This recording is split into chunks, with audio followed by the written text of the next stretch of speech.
5:48 at the Geek House. I hope this isn't too early for a stream, because I found out the hard way this afternoon. Some of the noise I've been hearing, there's some kids next door. They either have a loud hog bike, or they found their dad's loud hog bike or something. They were showing it off to each other.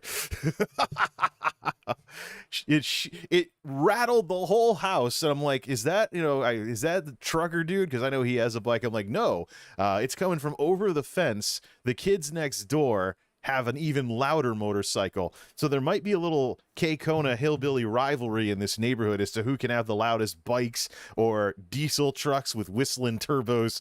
It's just like, that's how we get down in a hick town. I'm not as far out in the woods as I used to be, but I am still very much out in the country. What is up, everybody? This is Jay, aka MultimediaJay. Bunch of recap to go through tonight, and then the streams are always named after the main topic of what the main discussion is going to be. And tonight, we got to say a few things about Twitch.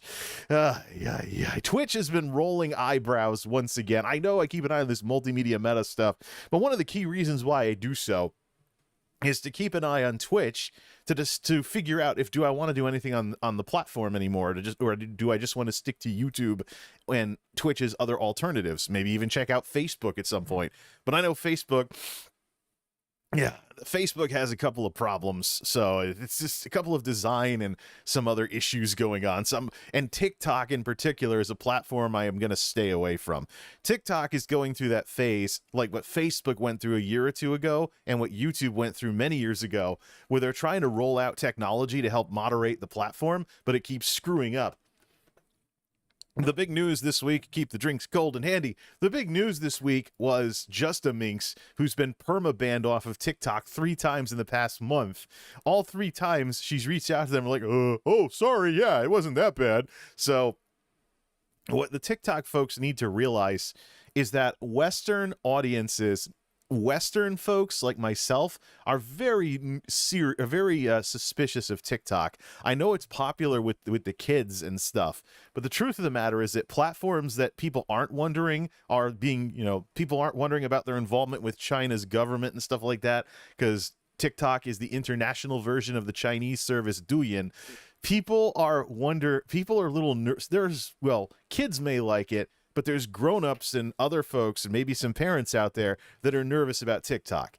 Here in the United States, there's a congressional probe into Facebook. I got to see how that's been going along, or if it's done already. I don't know. Those things tend to take quite a bit of time. Facebook is already under the magnifying glass, and specifically the parent company Meta, because of the impact of Facebook and Instagram. And Instagram and TikTok are something people are getting suspicious of. And at the same time that people are suspicious of TikTok and Instagram with pictures, I mean, that has its own issues. That has its own issues and things like that. But at the same time that people are getting suspicious of TikTok specifically, YouTube has YouTube Shorts, which is a YouTube answer to TikTok. So for short form video, you can actually do something similar to TikTok's and have it tie into the rest of your channel. So theoretically, whenever YouTube Shorts gain some critical mass and people start using YouTube Shorts on their phones more often, it might actually be a really good way to be introduced to lots of new creators by watching a bunch of small videos for a couple of minutes. I think that's really what the concentrated coolness of short form on phones really is. Just for those of us who are already established on YouTube, trying to incorporate it into what we already do without jarring our audience, especially with the way things have been in the last couple of years, that's what the real challenge is. Because what we have with YouTube going into shorts, the past few years with YouTube have focused on YouTube expanding into longer and longer stuff. The time limits went away. The size limits, I think, to an extent went away. There's still maximum bit rates and things like that. And you get transcoded down to the appropriate size anyways if you upload something that's too big.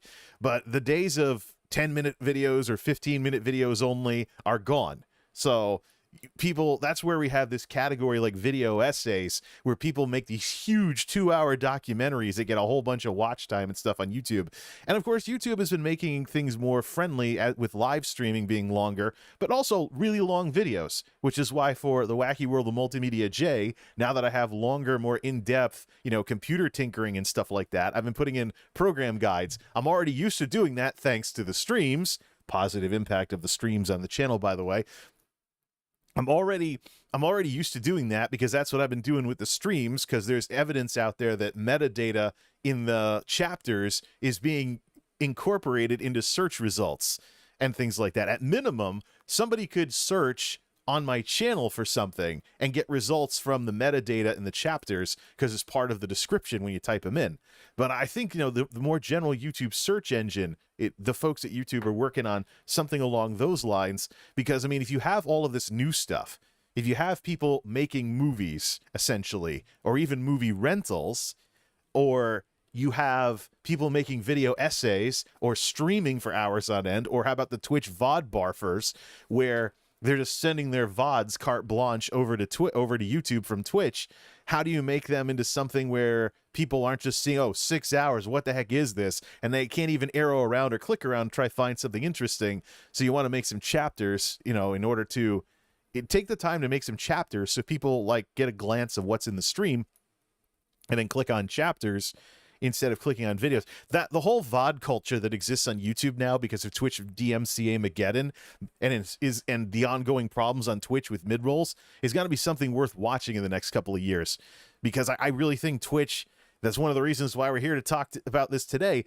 I seriously think Twitch is in the business, to some extent, of creating problems that they can then conveniently look like they're trying to solve and go for PR goodies that way. I'm sure that bragging on Twitter about solving a problem they created is a wonderful way to not spend as much money on stupid little goodie bags like what they sent the Twitch partners with that, purple Snuggie or whatever it was they sent out several months ago. I find it interesting that Twitch would send out all the partner goodie bags right when YouTube is getting ready to announce enhancements to live streaming for 2022. It's like, come on, don't even try to hide the fact that you're trying to fend off the not sleeping giants, but the stirring giant. That's it. Stirring, not asleep, not yet awake, somewhere in the middle. Yeah, the stirring giants.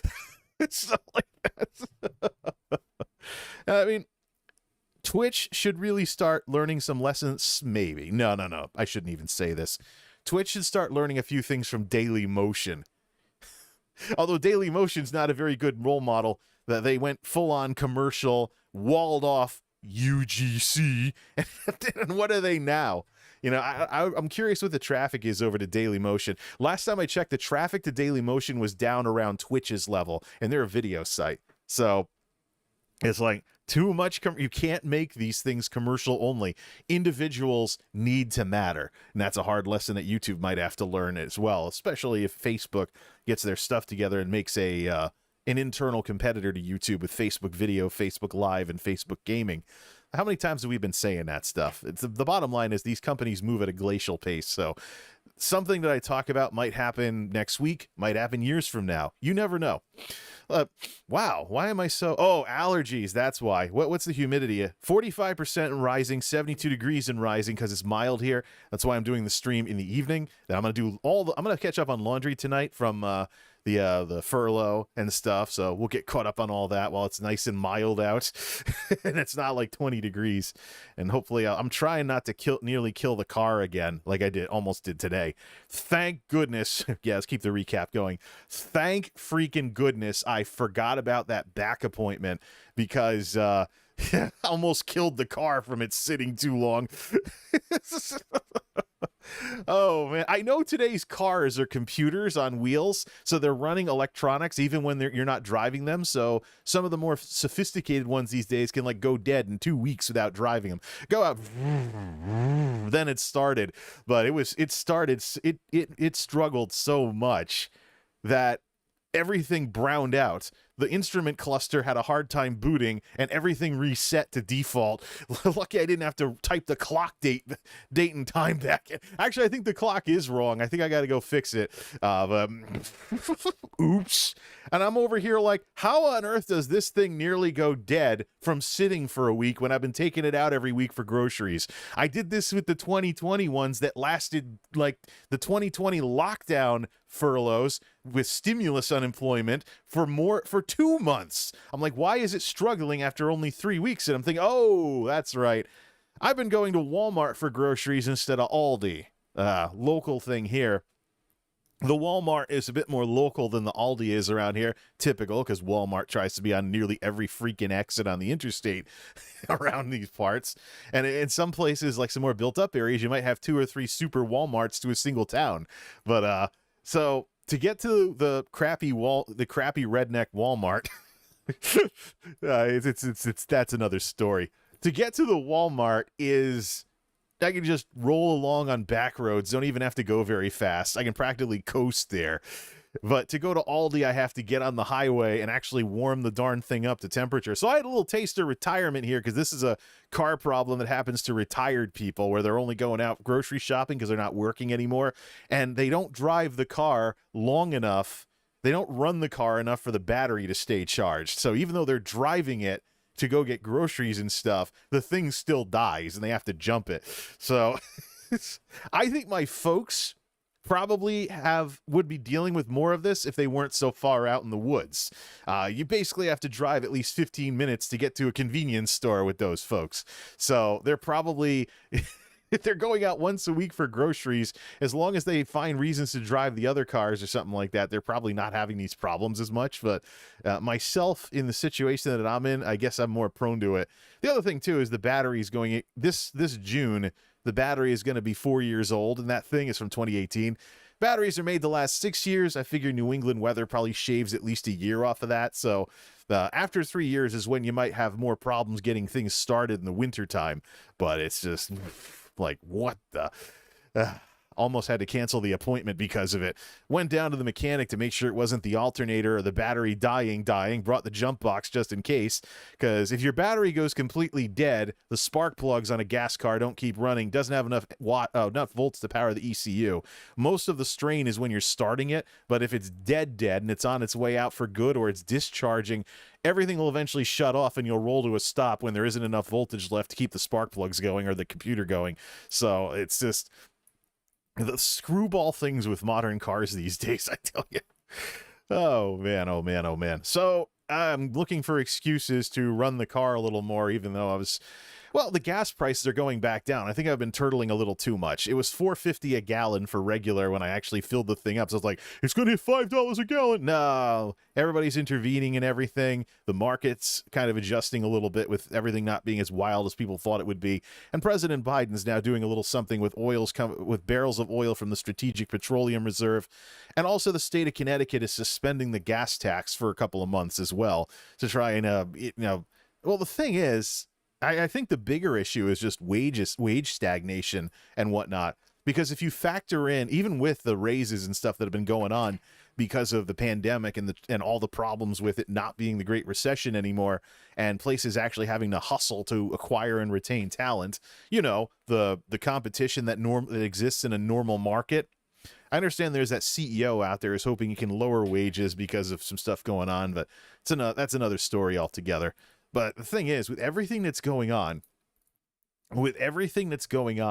so far for this type of stuff, and hey, motorcycle, we'll test out the sound filters on this thing.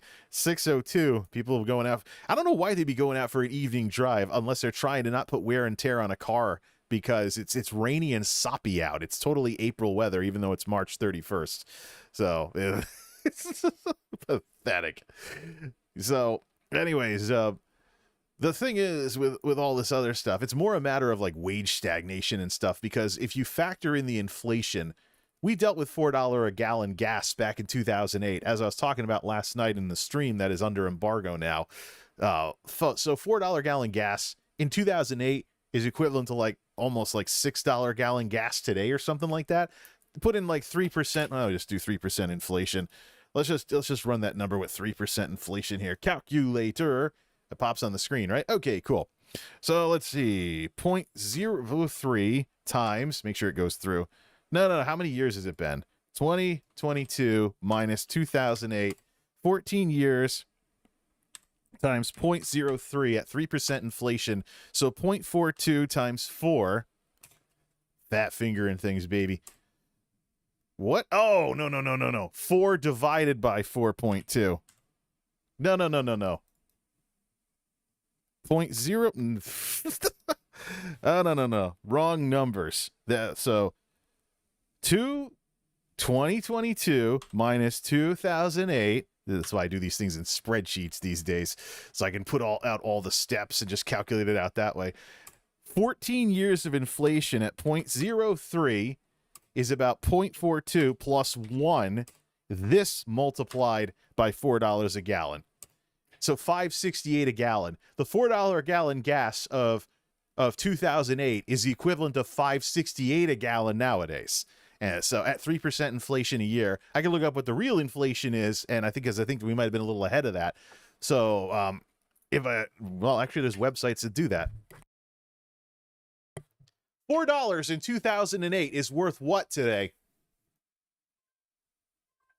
On the website in 2013dollars.com, they say $4 in 2008 is equivalent in purchasing power to about $5.27 today. Good. An increase of $1.27 over 14 years. Do you want a little more context? No, thank you. Okay. So the flat 3% was actually a little bit too aggressive. We've actually had years when, the Great Recession obviously is going to tune that number down. There's not going to be as much inflation when things are contracting and stuff, obviously. But traditionally, when you look at inflation, you do like a 3% a year or so. But yeah, 568 basically. Right. So the big thing here with all of this is, it's more of an issue that people just aren't making the money they should be making. But I think it also, and I think, as places have had a hard time staffing up, they've raised wages and benefits and bonuses to the point where the jobs that people traditionally don't care about are actually paying pretty well. I think it's probably also a trend too with the way we've raised like younger millennials and Zoomers. We have this whole ingrained culture of following your passions, going to college for some obscure degree, and then somehow finding a way to be the next Bill Gates or something after you graduate. The more down-to-earth reality is that if you want to be valued at a job, be willing to do stuff that other people don't want to do. So when everybody's going to college trying to become the next Bill Gates, pick up some hard skills outside of like soft skills and stuff like that, and be able to like fix people's sinks or fix people's cars or repair computers or something along those lines. Or better yet, get in shape, go to like UPS package assistant or whatever it is, the jobs people hate. If you can find a decent person to work for that doesn't, make people hate the job because they treat them like garbage, you find decent people to work for who actually show signs of appreciating you, stick around. It's actually one of the reasons why I've stuck around the place I'm at right now, is because I know full well that I'm one of the best people they have. They can try and keep it professional and be like, we're neutral towards our associates, but when push comes to shove, that's just not the way things have panned out. So, all right, let's get into some other recap topics, beginning with the last stream. So the last stream is under embargo. I flagged it private after the stream, and I turned off DVR mode about halfway through. That is not because anything bad happened in the stream. I decided to have a little fun because I was taking a look at exactly how much do people really like tech stuff. Yeah, because I'm questioning what my audience, whether my audience is messing with me or not at this point. Considering all the people that have shown hard evidence that they've been just blowing me off whenever I try to do stuff like this, and waiting for only a teeny tiny subset of videos to the point where I can Pavlov some extra watch time by making another computer video once in a while, it just makes me really wonder about what YouTube has turned into. So this channel has basically, it runs kind of like old school YouTube. It dates back to the 2000s, a time when YouTube was more about the who rather than the what. It was about personalities, vloggers, and it was actually treated like a form of social media. Today, YouTube is treated like a form of television. Now, there's just too many people out there who don't really appreciate the you part of YouTube. And I realize what I'm doing here is I'm taking a criticism of YouTube and tossing it back on the people that use YouTube. But the truth of the matter is, if you've ever watched a YouTube channel because of the what rather than the who, you've done that.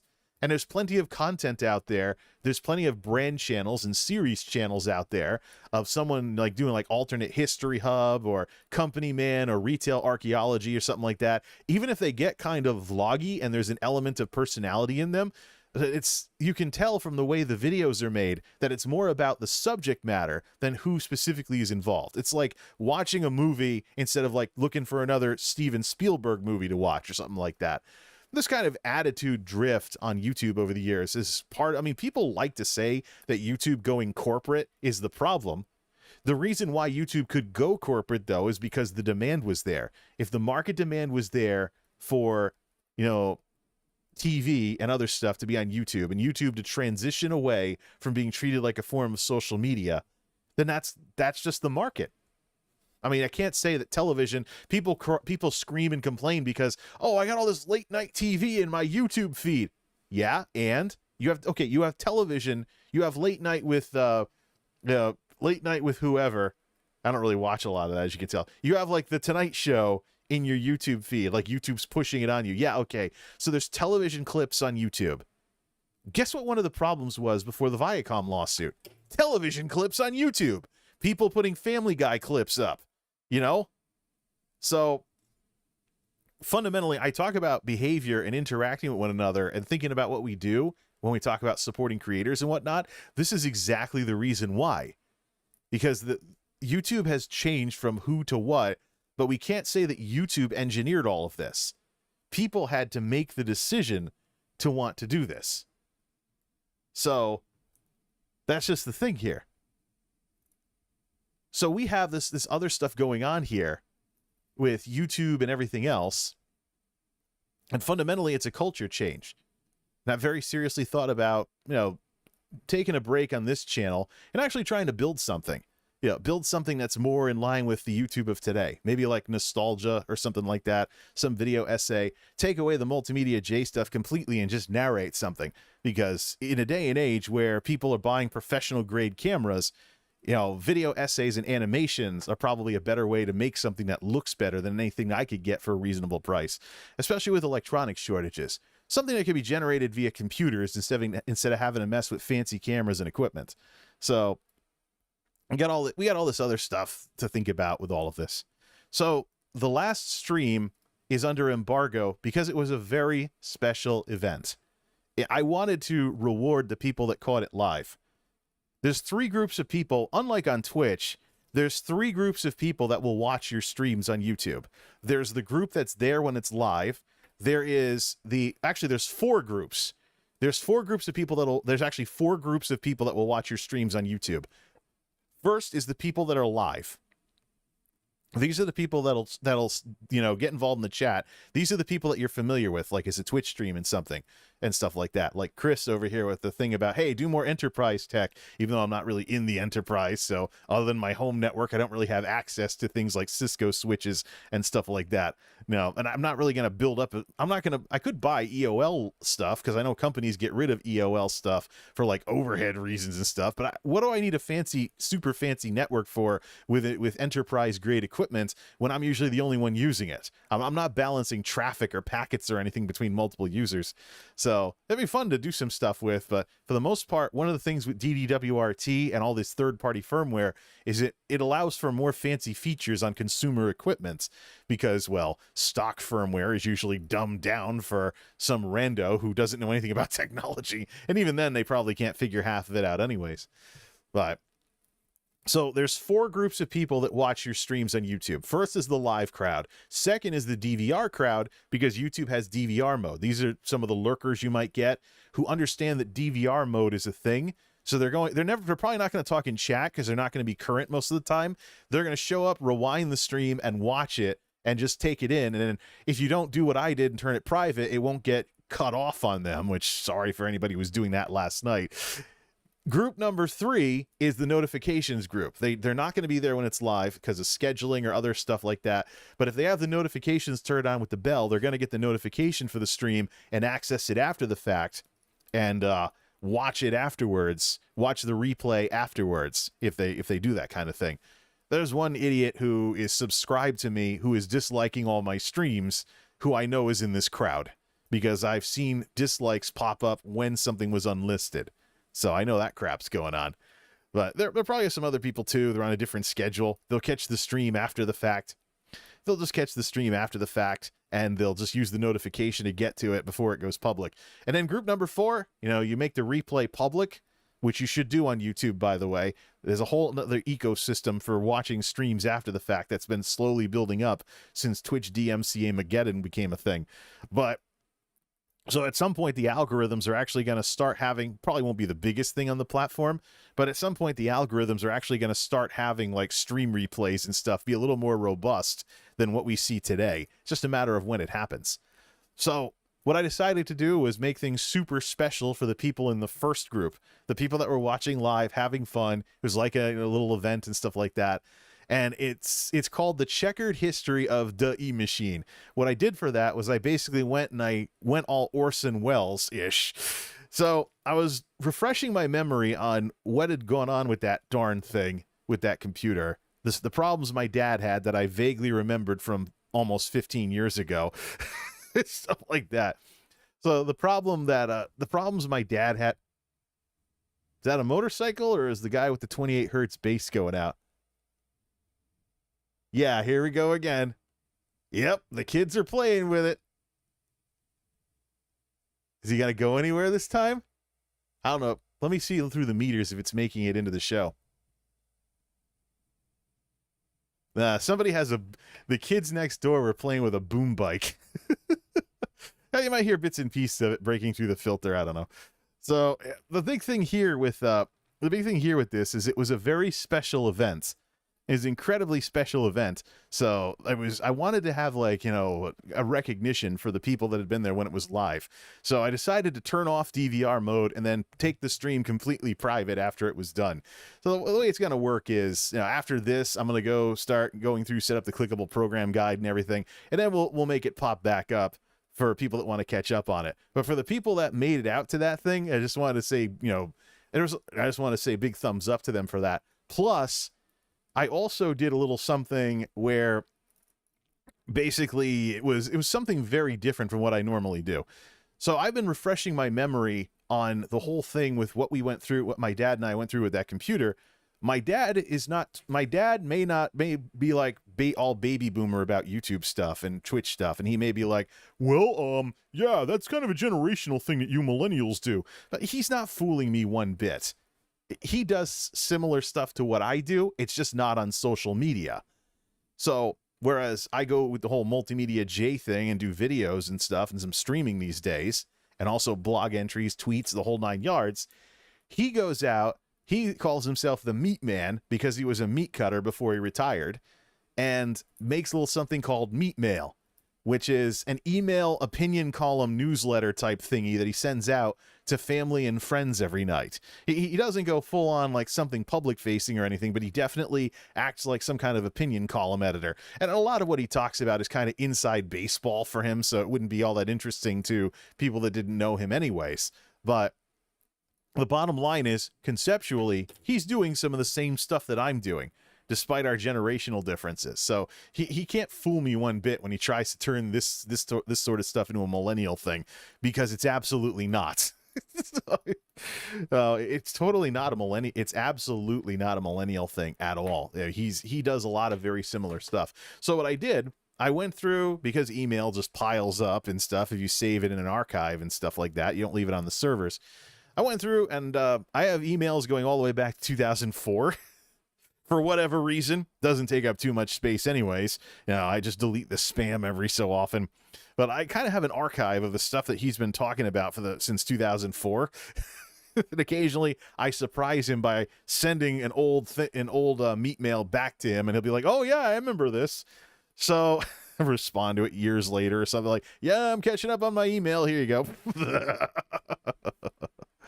So you have all of this going on, and I went back and I looked at stuff from 2008 when he first got the computer and went through all the crap he went through with Best Buy, and I pulled all of his discussions, which were very dramatically produced, obviously hammed up for entertainment value.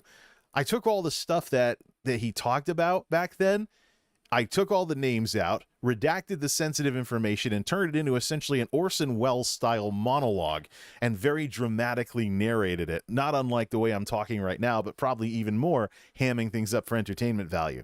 It's exactly the sort of thing that would resonate with people that have ever dealt with computer issues or computer techs that have chuckled at things that folks who aren't as much into technology may say. Like, there's one point when my dad was running multiple antiviruses and wondering why his computer was slow, and he traditionally uses cheapo computers just to do email. Stuff like that. Guys running multiple antiviruses. He was dealing with Windows Vista as well. So Windows Vista is a great source of comedic entertainment looking back on it nowadays as we head towards the twilight years of the Windows 10 era. But yeah, it was a long time ago. I redacted all the sensitive stuff and narrated it like it was some kind of Orson Welles radio broadcast and had a ton of fun doing it. Folks were like, hey, I like this. Yeah, it was weird. It was different. Well, I wouldn't say weird, but it was very different compared to what I normally do. And it's not the sort of thing I can really imagine myself doing again.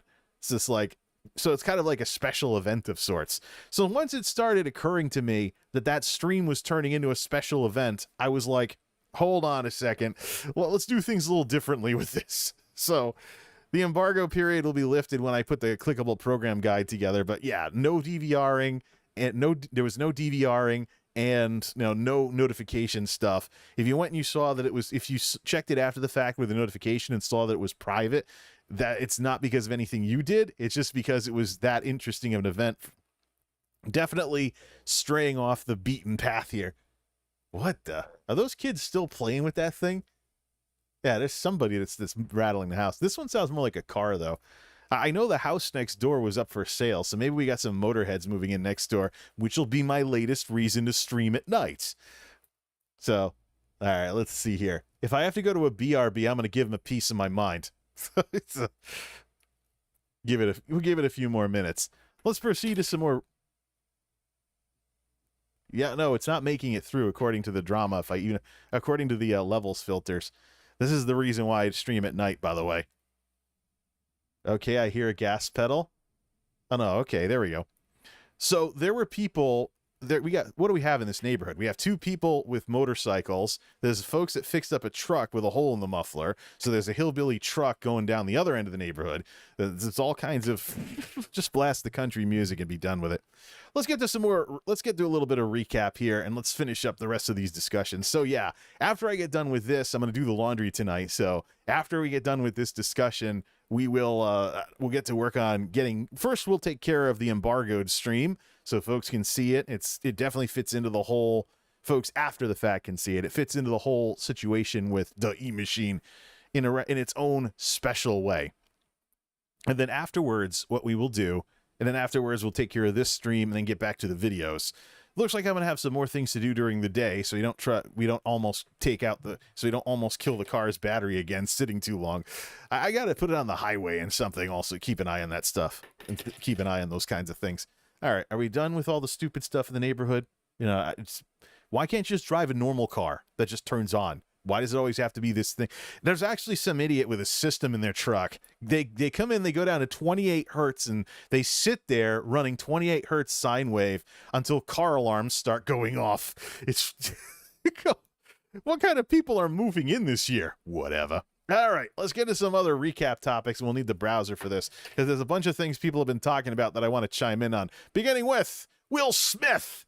All right, hey Jay, when are you going to chime in on the whole Will Smith slap?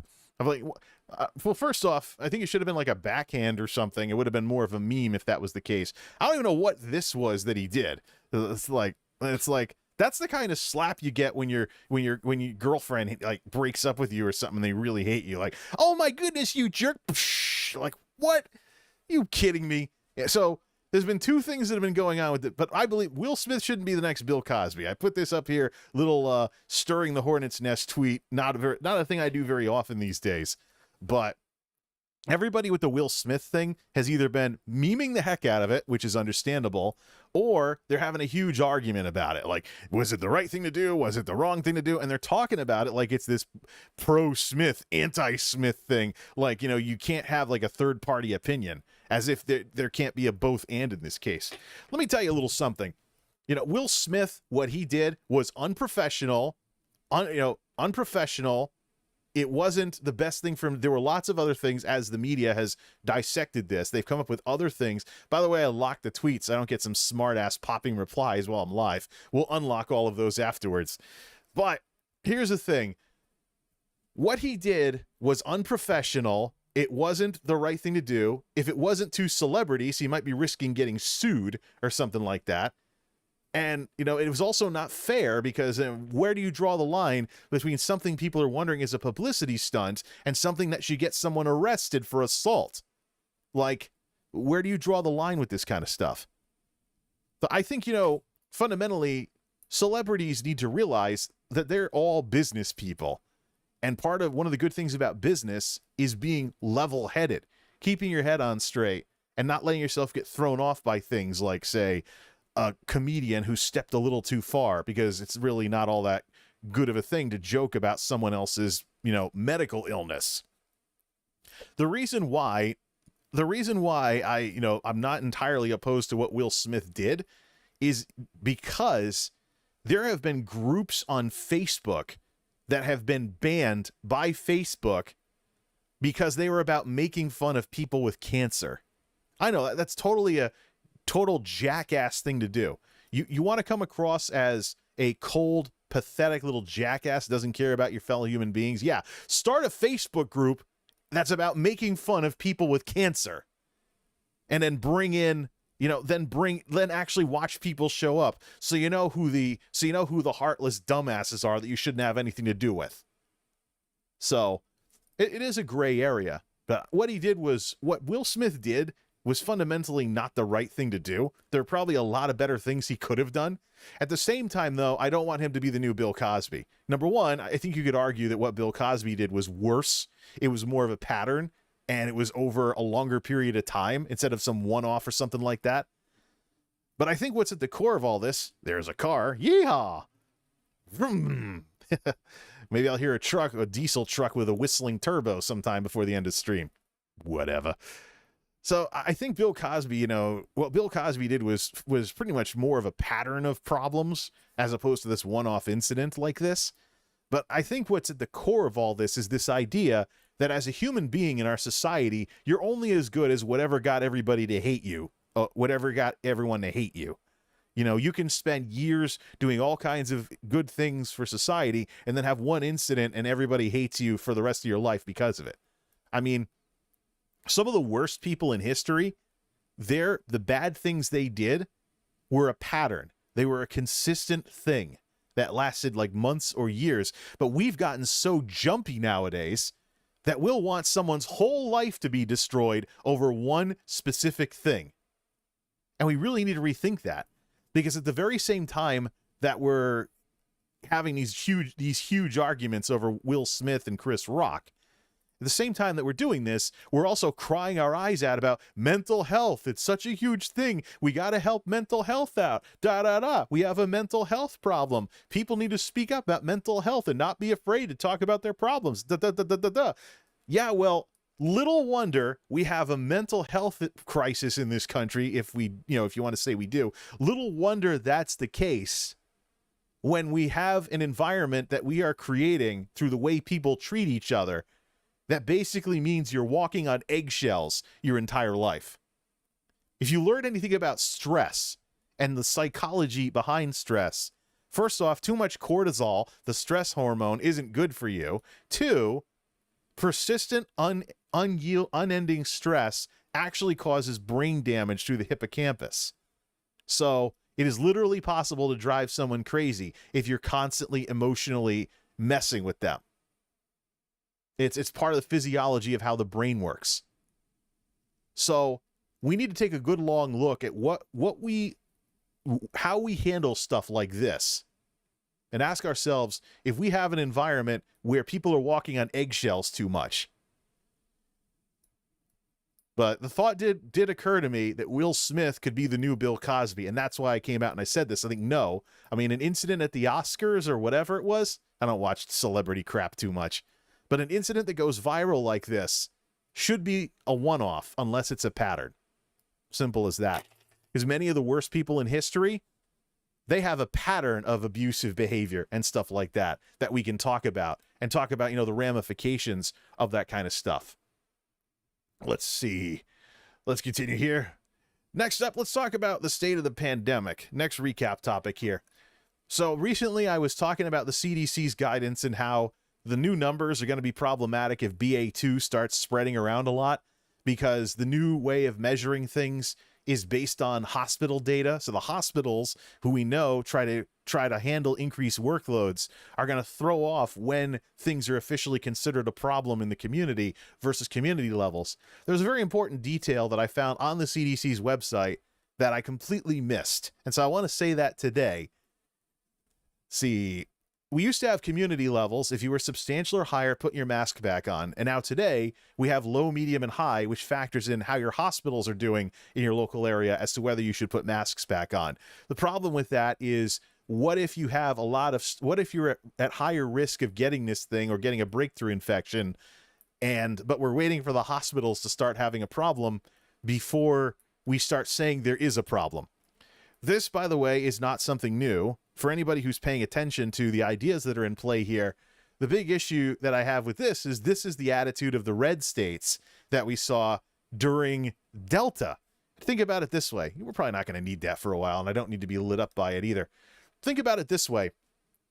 When Delta was ripping up the South, this is, of course, my cousin lived down there. He passed away from Delta last September around Labor Day. He spent the last 2 months of his life hooked up to machines. 41 years old, too. Not like really old or anything. Middle age, barely. But he was unvaccinated, and he was living in a culture that was antagonistic to it. His own wife was an angry anti-vaxxer. Big, Trump nut, totally, head up Trump's ass type person, not even thinking for herself, doing everything based on emotions. She got mad at all kinds of stupid stuff and would threaten to divorce him on social media if he disagreed with her too much or expressed a viewpoint that was too different from hers. Yeah, it wasn't that great of a marriage. Found out afterwards from some other cousins in the area that even though she lost her husband to COVID, she still was antagonistic towards getting vaccinated. And I'm like, these are the kinds of abusive people that you have to get out of your life. Let them stew in their own pot. Now, our actions have consequences, and if you want to live that way, you need to be left to deal with those consequences on your own. Simple. You don't need that kind of toxicity in your life.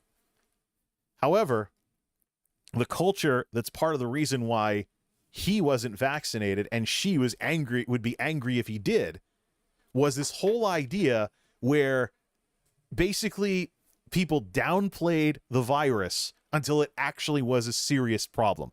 It's actually the pandemic version of something that you hear business managers talk about in the corporate world. You'll hear them talk about, for example, don't wait until there's a crisis to address issues. So don't be a firefighter, not literally, but don't be the kind of person that's always putting out fires. Proactively manage to avoid bad stuff. You'll hear that a lot with people in business these days. So this was the pandemic version of it with lives on the line. We saw time and again, what we see is people arguing, kicking against the bricks, and being petulant and selfish like little kids until they had to deal with the hard reality. They downplayed whether the virus was anything serious until it had spread all around the country and was causing all kinds of havoc, and they actually finally had to acknowledge it. Downplayed social distancing, downplayed masking, downplayed pre-vaccine containment measures until they had to come to grips with, problems in various states that didn't try to be proactive about it. The vaccine came out, they kicked against the bricks on that. Children's vaccine came out, kicked against the bricks. Booster, kicked against the bricks. Now we got a second one ready for people 50 and up. President Biden just got his not that long ago. And it's just going to be more and more and more kicking against the bricks and not being proactive about avoiding bad stuff until it is right up in their face. There's a parallel to that with what's going on with this new CDC stuff. So I'm over here like, well, why do we have this? And it really is a double standard, because there's a new website. I don't need that back yet. There's a new website, covid.gov, which is supposed to be a central hub for U.S. citizens to look for guidance on what to do in their area, vaccines, what the current level is, and they're using the new numbers that have the hospital numbers in there. And I'm like, hold on a second. I'm over here like, hold on a second. Now if you don't know that there was a prior standard that used community transmission, now you can't know about that unless you knew it in advance. That's being hidden on this website. And then I looked at the CDC's write-up on it, and it's not that community transmission is the old standard. There is literally there are two standards depending on whether or not you work in healthcare. First off, on covid.gov, and I posted this on my Twitter a while ago, it said that if you have a low rating, it's because, it's not straining the healthcare system. And I'm like, there we go. The difference between watching out for your personal safety and whether or not the healthcare system is being stressed. Exactly the difference that I've been noticing for the past, since all this has been going on. Saw it in the governor's speeches here in Connecticut, and now here's a federal version of it. Now let's take a look at this. Here it is right here. Here's what happens if you click on this. This is special stuff for healthcare workers. CDC's community levels do not apply in healthcare settings such as hospitals and nursing homes. Instead, healthcare settings should continue to use community transmission rates and continue to follow CDC's infection prevention and control recommendations for healthcare settings. What was this here? As of February 2, 2022, due to concerns about increased transmissibility of Omicron, the guidance is being updated to enhance protection for healthcare personnel, patients, and visitors, and to address concerns about potential impacts on the healthcare system given a surge in SARS-CoV-2 infections. These updates will be refined as additional information becomes available to inform recommended actions. There we go. So, healthcare workers were concerned about the stuff that I'm concerned about. And so community transmission, I should say, stuck around as something for healthcare to use. It's for healthcare only. Well, excuse me, Uncle Sam. I know some people who are very exhausted and very tired who work in healthcare that are sick of all this crap. It's not going to is this really going to make things better for them if we're telling the healthcare workers one thing and then literally everybody else the other? Keep an eye on BA2. It'll probably become an issue in the Northeast first because it started here first, but it just became the biggest. It just became the dominant variant nationwide now. It's not just the Northeast. Nationwide, and the nationwide genomic sequencing numbers, BA2 has taken over. There's still some of old Omicron still out there, but BA2 is the new kid on the block. We'll see what happens later this spring. I just can't believe it. I know some exasperated healthcare workers who are sick and tired of seeing preventable illness, preventable hospitalization, and in the worst cases, preventable death because of, back then, a year ago, it was misinformation. Now, you have literally two sets of guidance, one for healthcare and one for everybody else. I think I'm going to follow the it's not that I'm following the old way of doing things. I'm following the healthcare way of doing things. Because you know what? I'm sick and tired of watching healthcare workers bear the brunt of this whole thing. Holy crap. The sad part is this is probably going to have to fail a little with BA2 before anybody will revisit it. And by then, will it be too late to do that with the elections coming up? Hey, man. Look, folks, we've had people's lives impacted by this damn thing for 2 years. Why? There's people out there that are going to dig down to the nitty-gritty like myself and are going to notice stuff like this. Why even try to pass it off as like it's one way for healthcare people and another way for literally everybody else who are exactly the demographic that might overload the hospitals and trigger the other thing? Give me a break.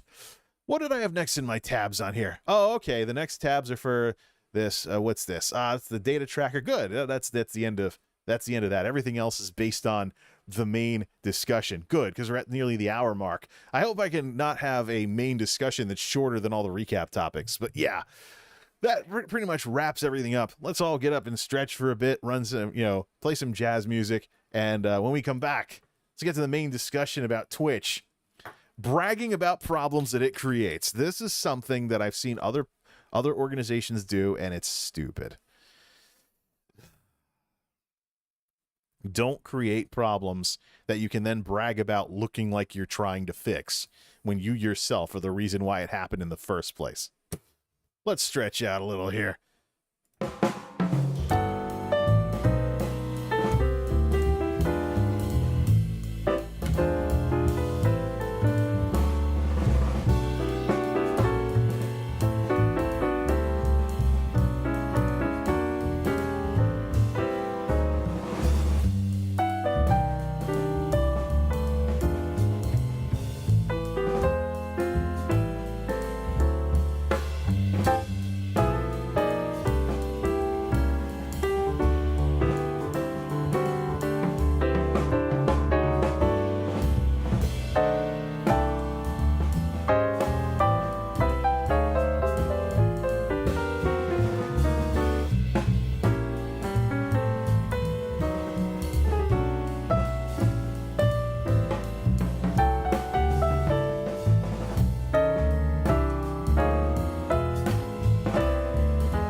All right, main topic time. When Twitch brags about problems it creates, the latest discussion on this whole thing with what's going on between the platforms. And to reiterate some things that I said at the beginning of tonight's stream, one of the very important things, one of the big reasons why I do this comparing the platforms thing is because, number one, MultimediaJay, part of multimedia is, of course, this kind of internet video stuff and comparing the video sites. And yeah, I guess I turned that lava lamp on too close to the show, so it's not really going to be interesting tonight.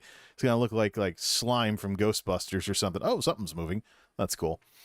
So here's the thing with what I do. The channel's MultimediaJay. It's about multimedia. As much as I have this thing here where, do enterprise tech videos, da-da-da, the problems with the tech videos are still going on. I mean, we have people that just vanish if I'm not making a tiny subset of viewers. So it's like Pavlov's dogs. If I want more watch time, if I want to jump up the channel's watch time or something, just go back to the computer thing. I would like to be, I would like to have like folks who are more interested in what I'm doing besides in an in case of emergency break glass kind of way. It's not really the sort of thing.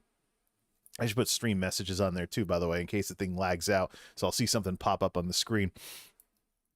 It's a thing where, from the beginning, computers have only been part of what I do. The fact that we have people being antagonistic, if I'm not turning this into another Greenham or whatever, or basically trying to make the channel into something that's already very well represented elsewhere out there, It really makes me wonder if people have thought through what it is that they're saying. But I know that tech has a huge navel-gazing problem. It's one of the reasons why Xerox didn't know what they had when Apple decided to take some inspiration from them and create a little something we know now as the Mac OS. GUI computing as we know it was originally something, Xerox had it, but they didn't really know what they had. It was just something that they were R&Ding and stuff like that. Of course, we all know the story behind that by now. At least, those of us who do should know that.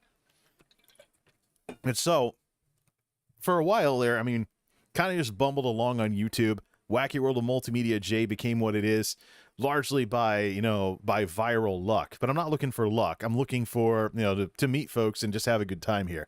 I'm not looking for things to go viral, because one of the lessons that we've learned, one of the lessons that the industry should have learned by now in over 15 years of this stuff being a thing, is that you can't create a viral video. There's no way to manufacture it. The most you can do is manufacture something that is similar to an existing viral video and hope lightning strikes twice. Things go viral for a reason, and the reasons are quite spontaneous sometimes. And a lot of times, anything after that will be subject to sequelitis or copycat stuff or what have you. So, really kind of speaks to the whole issue with the channel and everything, as to what's going on with that, and why I'm thinking of maybe even starting a different channel that's completely different from this, and just making like video essays or something that doesn't even involve cameras. Things like animation type stuff or things like that that tells a story, but we'll save that for some other time. One of the reasons why I keep an eye on Twitch and YouTube, though, is to just watch how everything evolves. We've seen what happens when YouTube has too much of a monopoly and just how they can slog along. Today, YouTube has competition, not really from Twitch, but from Facebook. Whatever Facebook decides to do, it's the biggest social media platform in the world. If they ever reorganized to be a little more like YouTube, they'd actually make YouTube scramble. Facebook is just gigantic. And even Google has unfortunately wound up with the short end of the stick. Because while YouTube is great at video, it's not really the sort of thing that people know of to go to for other stuff.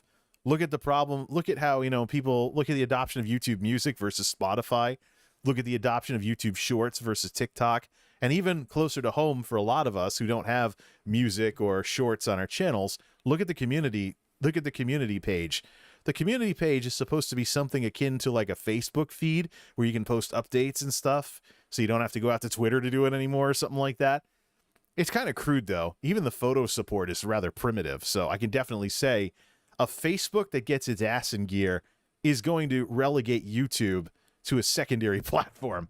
It's a matter of whether or not Facebook can actually do that. I think Meta has a lot of problems right now with people being suspicious of Facebook and Instagram, so they'll have to work those out as things continue to be what they are. Now, let's talk about... No, we're already talking about it. What am I doing? So, I keep an eye on YouTube versus Twitch in particular because I'm actually curious whether Twitch will get its stuff together. They're a great example of a one-trick pony at this point. They've spent over 5 years trying to expand away from games and have wound up with about 10 to 12% of the traffic being in the expansion categories. There's some really big names in the expansion categories, like a lot of the IRL streamers and things like that. By and large, Twitch, if you look at it versus its competition, is really turning into a niche platform that is just stuck in its little rut. Can't really become like one of the big folks and whatnot, between a combination of what it offers its users as well as their position under Amazon versus YouTube's position under Google. I can definitely say that when IRL streamers get mistaken for YouTubers on Twitch streams, which I've seen multiple times in the last couple of weeks and should probably watch for it a little more, maybe start taking some clips of it as well. Are you a YouTuber? Are you a YouTuber? Are you a YouTuber? I keep seeing that over and over again. These Twitch streamers out there constantly have to keep explaining to people that they're Twitch streamers and not YouTubers. So I might actually start numbering clips of all of that and just like do some kind of "Are you a YouTuber" archive or something. The problem is that they don't really embed very well into my WordPress blog, so it's gonna be a little bit of a trouble with that. But considering there's so many people out there that look at YouTube and Twitch as though they're competitors on even footing, which is not the case, by the way, it's worth keeping an eye on what's going on between the platforms, especially when it comes to what you should stream where. So I definitely say that, YouTube should be where you stream first because there's no emphasis on concurrence. And then when you get some critical mass and you know what'll actually get you some viewers, then go over to Twitch and start working on Twitch affiliate. But the issue with Twitch affiliate is that the 3 concurrent viewers, that's unique to Twitch. They're the only platform out of the big 3 with any cultural emphasis on concurrence, hence the whole 2-viewer Andy, 20-viewer Andy, 10K Andy, things along those lines. But the problem is you have all these people brand new to streaming who are streaming on Twitch as rookies, not even affiliates yet, and they're basically soft banning themselves from getting monetized. They haven't yet figured out that you really shouldn't be streaming on Twitch at all if you can't get 3 concurrents, if you want to get affiliate. Because every time you stream with less than 3 concurrents on Twitch, you are soft banning yourself from progressing on the platform. And there's people out there that take years to get Twitch affiliates. And then they start fights on Twitter about, oh, don't you, like the Monster Cat affiliate fiasco a while back. They're like, oh, don't you make a big, I worked hard to get Twitch affiliate. Don't you belittle me. Don't you belittle my accomplishment. And I'm over here like, it was only a big ordeal because of you didn't understand how Twitch works. But these are the kinds of hotheads where if you try telling them the truth and it hurts their feelings, they just block you instantly. So I didn't even bother saying anything. Like I said, some people that are emotionally abusive like that, you got to let them stew in their own pot. I mean, they're going to have to be the ones that decide to be better people and change. So let them figure out that they've been wrong about something, since they won't listen to anybody trying to tell them that they're wrong. So yeah, Twitch, I'm highly critical of. I really think they should be better than they currently are. They shouldn't be. I think a lot of what's going on is that they're the largest live streaming platform out there in terms of hours watched. And they have a business model that from a business perspective technically works. From a content creator perspective, though, it's a very, very, very different story. We've talked a lot about, problems Twitch has and how things like that they do. But today I want to talk specifically about a problem where they create problems and then brag about dealing with the problems they created. There's been 2 notable incidents of that, and those constitute the balance of my tabs in Chrome here. We'll start with the first one. I got a nice little letter from Twitch the other night about their latest Peacock project to make it look like they're doing something about DMCA. Keep in mind that while we're going over this letter, YouTube has the song scrubber. So if you get content ID'd because of like background music, you can scrub the audio. Content ID also is not a DMCA, is not a copyright strike. So Content ID offers an alternative to getting copyright strikes all the time, especially when record companies and other rights holders are running bots to automate the process. And we know how, from what YouTube did when they first rolled out their stuff, we know that automated systems make mistakes. But what are you going to do when the law requires the platform to kick you off the platform because of the other party's robot that made mistakes, and now you have to challenge them in court about it, and you're going up against like Universal Music or something? So I basically think that YouTube and what they've invested in has the most to offer. Content ID, song scrubber, it's a form of alternative monetization or alt-mon for rights holders. Lots of things. Then we have Facebook, of course, with the deal they struck with the record labels to allow for Facebook gaming streaming of certain types of things. Got to see how long that contract lasts, though. Don't know if old streams might end up DMCA'd in a couple of years, but that's at least effort. With Twitch, when they started getting botted by record companies, they went on a whole thing about, oh, just delete your clips and VODs. They sent out a bunch of professional sounding corporate letters. It took a while for them to get the guidance correct. That's mistake number 1. But they sent around a whole bunch of corporate little form letters that basically told people delete your clips and VODs. People, needless to say, especially they'd been on the platform for years and they had memories and all of that, were concerned about it. They've made some progress since then. I mean, you can unpublish your streams now. But we know from some of the crawler system issues that even deleted stuff can actually be picked up for copyright if you know what to type. Devin Nash actually had a nice example of that, which brought back a deleted clip of Jake and Bake with Kanye West music in the background that got him DMCA'd. And I'd have to see if maybe that link was still active, because that'll really tell you about the whole archive systems and what you can pull with Twitch's API. It's really concerning. If an individual investigating DMCA can pull something like that, what about record companies trying to enforce the rights to their music and trying to get paid for Pete's sake, and then send it through all the channels eventually to the artists, however little they get these days? But anyways, bottom line is, there was a time when YouTube was in the crosshairs of the industry, and they built all this stuff. Twitch is in that position now. But what we get is we get this culture on Twitch that suddenly cares about, using, proper rights, properly licensed music when their ass is on the line. You give it some time for everything to settle down, and now we're back to all your biggest streamers are using commercial music again, like nothing even happened. And then, of course, there is a warning system, and there's some other something or another in there nowadays. But bottom line is, the very things that the rights holders were complaining about is happening again. There are big streamers who will use commercial music, and you'll wonder if you'll get strikes if you do. So it becomes an advantage that the big streamers now have over you, that the big streamers fundamentally have more popular music that more people are going to relate to. And unless there's another wave of strikes, we're going to have it's once again a situation where the big streamers get to walk all over everybody else.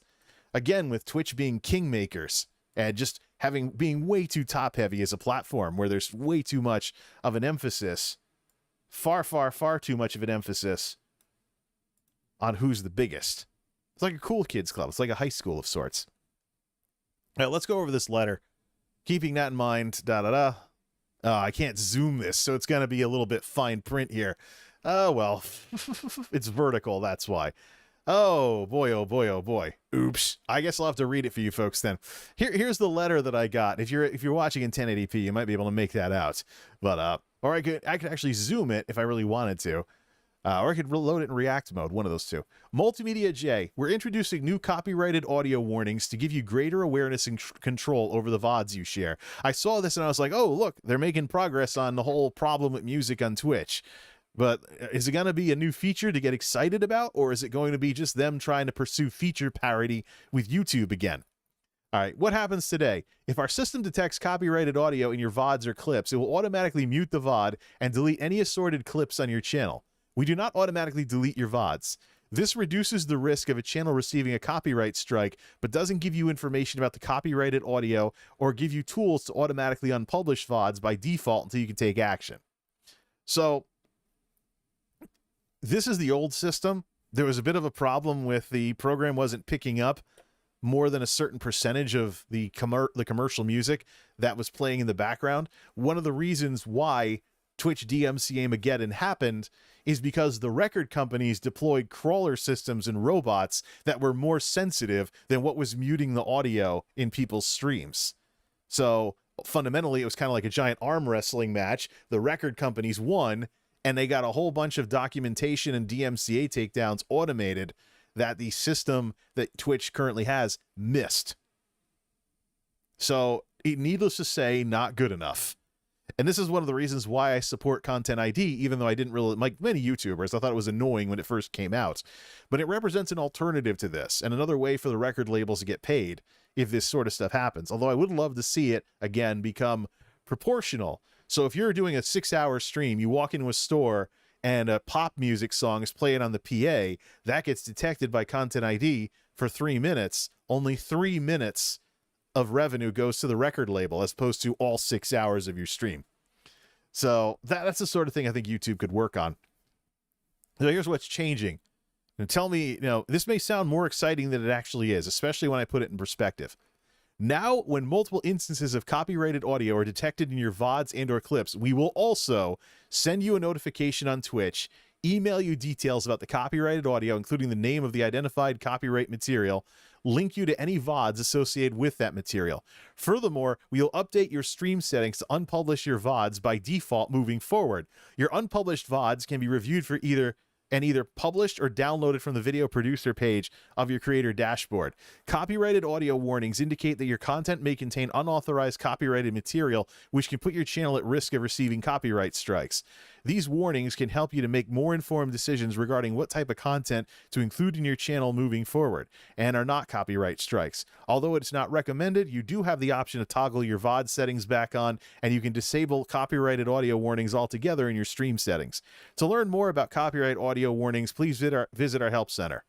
Twitch. So, this looks like they're doing, you would see the headline of this message, and you would think, oh, they're doing something. Well, what does this change? You have your biggest streamers on Twitch back to the way they were for the most part. They didn't stick with Monster Cat. They didn't stick with Monster Cat or Epidemic Sound or anything like that. You're hearing commercial music back in streams again. What exactly does this change? If big streamers are already playing commercial music while smaller streamers are worried about getting strikes and therefore not playing the more popular commercial stuff, what does this change? If a large streamer is already just, oh, well, if it happens, it happens, or something like that, an extra email, that's just a nag letter. Maybe it's possible to turn off the email notification. They just get a notification on their phone or dashboard or something like that. I don't know. Not really looking into this too much because I'm not going to be applicable to this because I use Streambeat stuff when I'm over on Twitch. Sometimes some YouTube, some YTAL stuff, but it's not a good idea to use YTAL stuff outside of YouTube. But this is basically a peacock thing. It's like, oh, look, we're doing something about a long-running problem on the platform. No, you're actually just doing little incremental things that it's questionable whether it's an improvement or not. All right, so the thing that already was being outgunned by the record industry, and when all the DMCAs were going around, the system that was already being outgunned by the record industry just now has extra features that will tell you, I mean, if you're an ignoramus and you don't know anything about, asset permissions, this might be useful. But the bigger streamers that are playing music, that are playing commercial music like they don't care, it's just spam to them. Now, let's talk about the VOD barfers. VOD barfer is a term that I use for certain middle-sized Twitch streamers who have decided, because of the problems with they're under contract to stream on Twitch, but Twitch has technology that isn't as well fleshed out as YouTube for things like Content ID. They don't have Content ID. By the way, again, with the technology thing, I should also mention any content creators don't put stream clips on Twitter. Embed YouTube videos there. Because there are people using Twitter video who've been DMCA'd because Twitter doesn't have the stuff that YouTube does. It's better to embed a YouTube clip than to and risk, a thing where, oh, it's blocked from being viewed on here. Click the screen to watch it on YouTube. It's better to do that than to risk a DMCA because Twitter doesn't have YouTube's technology. So it's not just a Twitch problem, but Twitch, so many people idolize this service so much, then they act like it's a YouTube competitor. I think we should take this kind of stuff seriously. So what has changed here? Now you just get spammed. The people that are still going to play commercial music with impunity are probably just going to have some extra messages to delete. And the system already was losing to the record industry's crawlers. So now it's just, there's a little bit more visibility on a system that already exists. It needs to get more sensitive. So I don't really see how this isn't like some kind of Content ID thing. It's just like, what even is this? And unpublishing VODs by default. Nice they added that feature in there, but that's basic on YouTube, where you can take your stream replays and unlist them automatically after the stream. So that was just a feature parity move with, versus YouTube. I think everything that this is just automating a lot of stuff that's already there. I mean, the spam message is the only real improvement here, because it's going to identify what audio is actually matched. That's probably the only improvement in any of this stuff. And it'll give you links back to everything where it was detected in. That's a feature parity thing with YouTube, though, because YouTube already has that. If you get Content ID'd, you get an email notification, and oh yeah, this was matched with this, and you can actually go in and see in Creator Studio where the claimed part of what you did is. However, this isn't really feature parity with YouTube, because where's the song scrubber? And furthermore, the fact that your VODs get muted in the first place when there may or may not be an issue means that your VODs can get muted for false positives. So it's still a cruder system. On YouTube, when you get content ID'd, you get notified of it. Content ID, what happens when there's a match is set by the rights holder. So you'll get, you can get blocked and get monetized and get tracked. There's some other things. You only really, you have to respond if it's a block. But the thing is, YouTube it's a beta feature, but YouTube has a song scrubber that tries to scrub out background music. It'll basically degrade the bit rate to the point where it's a horrible underwater MP3. But if you just have like a VOD, so to speak, coming over from Twitch, using the song scrubber just makes it sound like your audio is lagging. I think for videos, it might be more noticeable. But I think people watching live streams after the fact on YouTube, the crowd there, the little bit there is nowadays, thanks to these changes, I think the people that are watching this, streams after the fact on YouTube, they're not going to care. Use the song scrubber. This is also why with V Westlife, I'm a little concerned about him faxing over copyright disputes with the music industry instead of just using the song scrubber. I think if he was testing a tape deck or something, he should have tried the song scrubber first when he got content ID'd for his 8-second song clip or whatever it is. So again, I mean, if you're a YouTuber, know what tools this platform has, because if you know, then you can feel good about being here, as opposed to on Twitch, where it's obviously a cruder system, but most importantly, it doesn't really have anything that a creator can do to better their situation. So, okay, we muted your VOD. Here's the VOD that we muted. There's no way to try and scrub the audio. There's no way to try and scrub the audio to get a claim released. But in this case, it isn't a claim. It's just, was music detected? So it's just the latest example of content ID. So how does this fit into this whole thing I'm talking about, where Twitch creates problems that they can then say they're doing? Well, look at this peacock of a letter. Look at this business peacock move, like that was all dressed up like, we're doing stuff for our creators.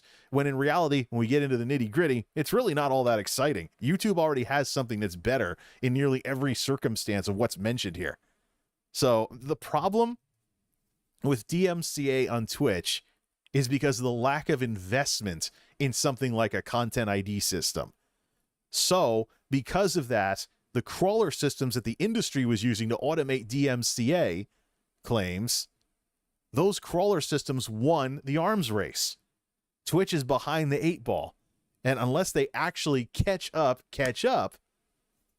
then what have we accomplished here? So it looked like a cool email when I received it, but when you look at it and get down to the nitty gritty, it's not interesting. This doesn't really do too much. And YouTube still does more. So for the VOD barfers, Twitch streamers in the middle who are worried about getting strikes and send their VODs over to YouTube onto dedicated channels where content ID, the algorithms, and all kinds of other stuff gets to munch on their stream content and maybe pass it around to certain groups of people who show that they like watching streams after the fact, then this doesn't mean anything to them. It just means they're going to get spammed more. Of course, it'd be nice to know what exactly was matched and stuff, but the people that are already trying to be proactive about this, the VOD barfers, they're already getting their VODs off of Twitch as quickly as possible. In some cases, not even saving VODs and using a third-party thing to record the stream locally. I imagine when maybe portable hardware gets better, we might see more of this kind of stuff. People will be recording the stream on their phones at the same time they're streaming. I don't think the processor technology is there yet to support this, but no. So the most this does is it might make some small streamer feel better who doesn't know anything about this type of stuff yet. But in terms of the thing that's getting the record companies ticked off, doesn't change anything. It still looks like Twitch has this culture that doesn't care about the rights of commercial music, rights holders involved with commercial music. It's just... The problem comes from Twitch being behind the 8 ball technology-wise. And yet they turn around and make it look like they're doing something about it. But fundamentally, there's really not much here to even smile about, much less get excited about. Now let's move on to the other thing. This is a little something that I saw today. It's something March 31st, 2022. A little something that has ticked off a couple of folks out there. let's see here. Twitch is celebrating Mod Appreciation Day, effectively celebrating a problem that they created. If Twitch really appreciated their user base, they'd stop holding streamers accountable for stuff they can't control, like other people's chat messages. Going back to this again. No, I did not report Bob Ross. This is just an illustration to show the differences between the platforms. So Mod Appreciation Day, there's a new emote called Mod Love, and there's this thing where, oh yeah, mods, they're so amazing, they're so awesome. And they are. I mean, mods, good mods, are probably among some of the most dedicated fans of some of the Twitch streamers out there. But it's really a thankless job. I mean, there are some big streamers that have paid mods and stuff like that. But for the most part, being a moderator on a Twitch stream is just working for free. The problem is, again, Twitch has a bit of a problem with how they structure things. I put this purple arrow in here back when I made... Can I get my pointer back? I put this purple arrow here back when I made this screenshot to illustrate the cultural difference between Twitch and YouTube. So on Twitch, one of the things you can report people for is when they're not moderating their chat. On YouTube, every time you go into a chat, such as mine, it says this: welcome to live chat. Remember to guard your privacy and abide by our community guidelines. One of the things that we talk about with Twitch and their culture is that their policies take things a step further than YouTube to the point where it becomes more petty and less professional, such as the banned streamer rule. If somebody's been kicked off the platform, they should not be like it should not be a minefield where someone can accidentally get banned if they talk about them or something and knowingly advertise a suspended streamer. That's one of my classic pet peeves there, is that it really, I mean, we just saw it with GM Hikaru getting banned for talking about a Dr. Disrespect chess match. I mean, was it really advertising instead of just talking about somebody who played chess? But it's all about Twitch trust and safety and how they interpret their own policies, whether you get in trouble for stuff or not, and their own internal things. And typical platform in today's social media world, it is better for them business-wise to not tell you the whole story when they issue discipline, because that might create precedents that affect how things work with others. So today's Mod Appreciation Day sounds like a cool idea until you remember that Twitch actually puts streamers on the hook for what other people do that the streamers can't proactively control. You can report someone for not moderating their chat, but on YouTube, the support documents say in no uncertain terms that individuals own what they post. You can get community guideline strikes for more than just videos. You can get community guideline strikes for comments on videos and chat in streams. Hence this reminder. There's some folks out there think that they can be whatever, they can be as big jackasses if they don't make videos. Not true at all. The rules apply to the other ways you interact on YouTube. And there are actually people who've had their channels shut down for spam, scams, and deceptive content that I've seen complaining on Twitter, who are actually doing spam comments. And that's also one of the reasons why, under the examples of what gets people suspended that have had all the sensitive info redacted, there's some of those on the help documents for YouTube, you will see that, you know, sending spam comments is actually a way you can lose your entire channel under the spam, scams, and deceptive content policy. And by the way, spam, scams, and deceptive content, that's the most common thing I see people complaining on Twitter about losing their channels over. So here's the cultural difference right here. Streamers can technically be responsible for other people's actions, which might be one of the reasons why people were stressed about the hate botters doing bot raids of hate speech, because a Twitch streamer can technically get in trouble for not moderating their chat if it doesn't look like they're doing it enough. But over on YouTube, the accounts are responsible for what they post. And so this really makes you wonder about mods on Twitch and this whole Mod Appreciation Day thing. This difference, this fundamental difference between the platforms, means that moderators on Twitch are not just there to maintain the atmosphere. They're not just there to ban people that spam or say racist stuff or whatever. They're there because the streamer can get in trouble if it looks like they don't care about what's going on in their chat. Now, considering how thankless being an unpaid Twitch mod is, for one thing, it's your job to enforce rules that the streamer sets. So you're nobody's friend. And this applies to any other job where you have to do this. You're nobody's friend because if you are, it looks like a conflict of interest. To look like you have a fair place for people to watch what it is you're doing. Do I need to continue explaining this? This is one of the things, too. My high school actually had a problem when I was growing up. We had an assistant principal who tried to buddy-buddy with the students to try and, you know, fit in with the students more.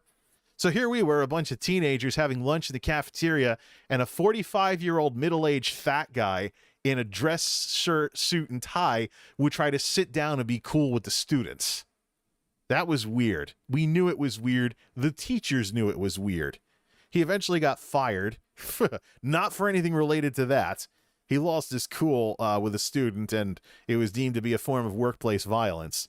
But it's, yeah. One of the things people were talking about way back when was this idea that with certain jobs, you're nobody's friend, because in order to enforce rules properly, you have to stay impartial. So this applies to Twitch mods as well. By default, it's a very thankless job. You're the person everybody hates because, why did you delete my message? I didn't deserve that timeout. I shouldn't have been banned. Your mod is blah, blah, blah, blah, blah. So by design, being a moderator is pretty thankless. But then Twitch adds on this problem of it's not just about doing a thankless job to maintain the atmosphere. Streamers can get in trouble if it looks like they're not moderating their chat enough. As opposed to YouTube, where what you say is what you own. Chat, comments, or otherwise. I really hope that I'm not the only one who sees the huge difference that's in play here. I realize you have to be nerding out on this stuff to even care about it in the first place. But Twitch is making this big thing about, oh yeah, moderation. Yeah, moderation, huh? Moderators are awesome, right? Well, moderators are more stressed out than they otherwise would need to be. Moderators should only exist to maintain the atmosphere. People should own what they... I mean, it shouldn't be a case where report the streamer. It shouldn't be a case where report the streamer because they're not moderating their chat enough. Report the people saying the bad stuff. Why can you report the streamer instead of, if you see bad stuff in chat that's not being moderated, report the accounts. Get those accounts banned. And Twitch has been working on ban evasion detection systems and also shadow banning systems for banned addresses and stuff to discourage ban evasion.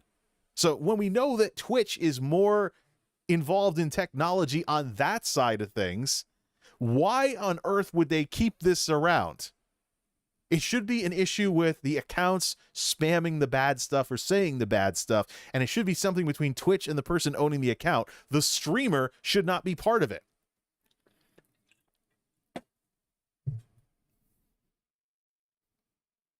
It's little differences, but those little differences change how I view something like Moderator Appreciation Day. The mods aren't just keeping the atmosphere and, you know, cleaning up spam. They're not just doing their usually thankless job, not being able to be anybody's friend, the whole 9 yards. They are an integral part of keeping the streamer they're modding for from getting in trouble, because the streamer can be held accountable for stuff on Twitch that is more of a direct thing with the platform on YouTube. So again, and this is the biggest example of this, Twitch created this problem by having this difference where streamers can be held accountable for what other people are doing. And now they get to go in and parade about essentially celebrating the problem that they created by their very site design. Let me just go see if there might be a chance that I look like an idiot because this has been addressed. All right, the site is muted. Let me fire up. Let me go to someone who's live. Not Ginny. Oh, Yugi's live with $2,000. No, let me go to G4. There we go. Let's not bring people into this. Let's say, oh, I hate G4, blah, blah, blah. I want to report G4 TV. It's still there. Yeah. G4 TV isn't moderating their chat, so it's still in there. Now, there's people out there, I realize there's fanboys and other types of folks out there that are going to make endless excuses for this and somehow find a way to justify it, in, because they're all about Twitch and blah, blah, blah. Yeah, well, right. Again, the Twitch bowl effect. You got to look at the world beyond Twitch. That's how you compare what Twitch is doing like this and see where they have their issues. But so I don't even know where we even continue from here. So DMCA, they lose on technology to the record industry, but then like, oh, look at us, we're making it so that the system will notify you more if we find copyright matches and mute your VODs, when there's already a bunch of paranoid streamers that are just barfing everything to YouTube in the first place. And then we have this thing with the moderators, when fundamentally being a chat mod on Twitch is different than being a chat mod on YouTube because of this systemic organizational difference between these platforms that fundamentally, just like we said at the beginning of this whole thing, takes things a little too far, gets a little too petty, personal, and unprofessional. I just don't know what to say to that. What is it with Twitch and its leadership? It's just... And I guess here's the thing. If it wasn't for their dominance in streaming and their established nature as a gaming brand and being viewed as a big platform by people out there, they would have faded into obscurity over stuff like this. We wouldn't even be having these discussions. You're talking about a platform that doesn't even make the largest social media platform list on Statista. You're talking about a platform that has its eggs in the basket that it's had its eggs in for years. You're talking about a platform that is very good at marketing and getting people to think that they're bigger than they actually are, but that doesn't change the reality that they're not. Why should any of this matter? This is all my latest reason to, again, not be able to really figure out what I should even do on Twitch, despite wanting to get into it in 2020. And it's also my latest reason to stay primarily on YouTube, despite the problems YouTube is having with their own YouTube gaming division. I just don't know. I mean, the ban streamer rule alone takes it too far as I'm concerned. Because it's that's another great example. But it's just the latest reason for me to just keep on having Twitch as a secondary platform. And, keep on trying to do something on YouTube. Even if my channel turns into a veritable, huge umbrella of all different kinds of things. It's just how everything has shaken out over the last couple of years. A couple of years ago, when I didn't know the stuff that I know now, and this is one of the reasons why I stopped streaming on Twitch, except for once in a while. So other than watch parties, I can't really figure out what I want to do over there. Watch parties are probably the one thing that I can think of right now for Amazon Prime that Twitch does better than YouTube, because YouTube doesn't have that kind of a feature yet, even though YouTube has movies that are free with ads. If YouTube created technology where I could stream full cam like this and have it married up to a movie that's free with ads, it'd be cool to have a watch party feature. If they could sync all the commercials so everybody got the same ads and stuff at the same times, that would be cool. I guess I haven't figured out how to implement that yet. But that's the one thing that I think that I would want to do on Twitch. And it's not even a popular feature compared to the React content that has gotten some streamers DMCA'd in the past couple of months. So even when Amazon tries to make an officially supported answer to the React problem of people watching TV shows on stream, it doesn't turn into a popular feature. I don't know. Well, I can't say that this wasn't... I can't say this is one of the more flowery topics that we could have talked about on here, but this is the sort of thing where I'm just sick and tired of this. Twitch creates problems via their decisions, the way they design the platform, even their emphasis on live streaming over everything else, and then they get to be the heroes responding to their own problems that they themselves created. Just the latest reason why I'm skeptical of the platform and its future. What kind of reality check is Twitch going to encounter?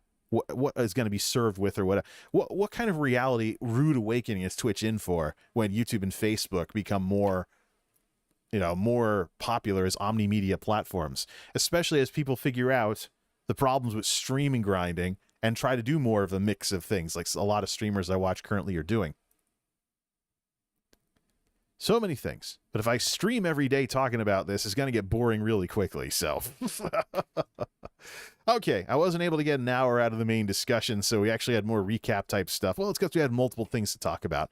I guess you can say I spent an equal amount of time on pretty much everything. Although half hour just with the main discussion, we had like multiple things beforehand. At least the main discussion still got the most love, which it should anyways. Saying something should get some more love, though, is probably not the thing I should be saying about a problem like this. So here's what's next.